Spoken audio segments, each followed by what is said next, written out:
Assalamualaikum warahmatullahi wabarakatuh. Hai teman-teman, kembali lagi dengan saya Ropi Koduri. Nah, kali ini kita akan membahas mengenai syarat-syarat apa saja yang harus kita persiapkan untuk mendaftar atau membuat NIB. Nah, untuk persyaratan yang harus dipersiapkan ini sebelumnya teman-teman harus mengetahui dulu untuk kepemilikan NIB ini atas nama siapa dan bentuknya apa, bisa perorangan kah atau badan usaha. Nah, kalau misalkan teman-teman sudah paham, sudah mengetahui bahwa oh ini saya akan membuat NIB atas nama perorangan, oh ini saya akan membuat NIB atas nama badan usaha. Nah, teman-teman akan mempersiapkan hal-hal berikut.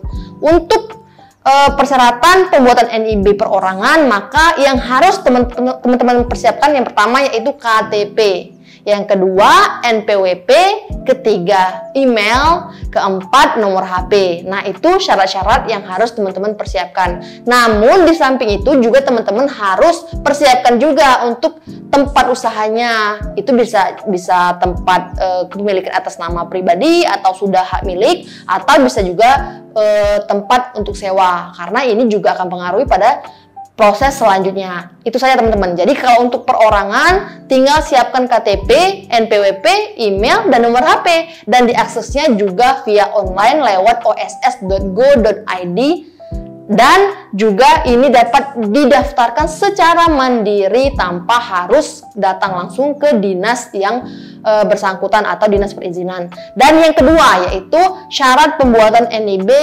dalam bentuk badan usaha. Nah, teman-teman, badan usaha ini bisa jadi bentuknya PT, CV, koperasi, yayasan, dan lain-lainnya. Nah, ini dapat teman-teman buat NIB-nya dengan mempersiapkan yang pertama itu tentunya KTP pemilik atau penanggung jawab, bisa direkturnya.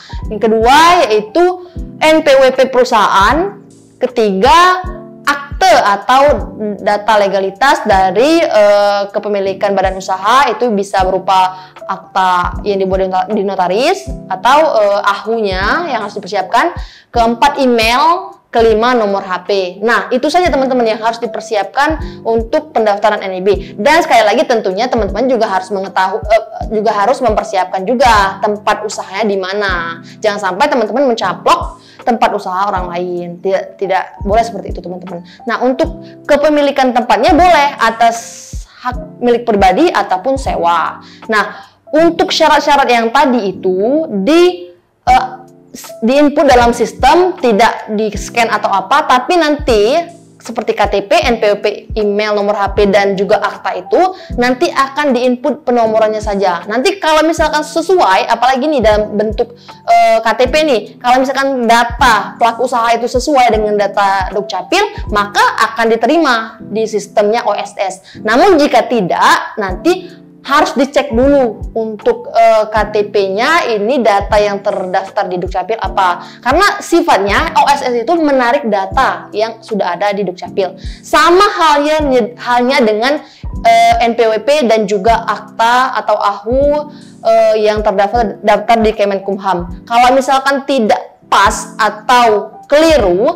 nanti juga sistem akan menolak bahwa misalkan nih NPWP-nya salah atau NPWP-nya tidak terdaftar.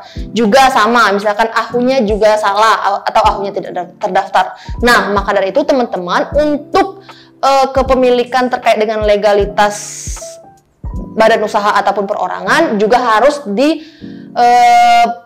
dilihat untuk keabsahannya atau bisa dikatakan untuk data yang sebenarnya yang terekam, baik itu di data Dukcapil, Kemenkumham ataupun di pajaknya. Seperti itu teman-teman. Untuk masukan dan lain-lainnya boleh teman-teman sampaikan di kolom komentar, ataupun ada yang keliru boleh teman-teman sampaikan. Sekian teman-teman.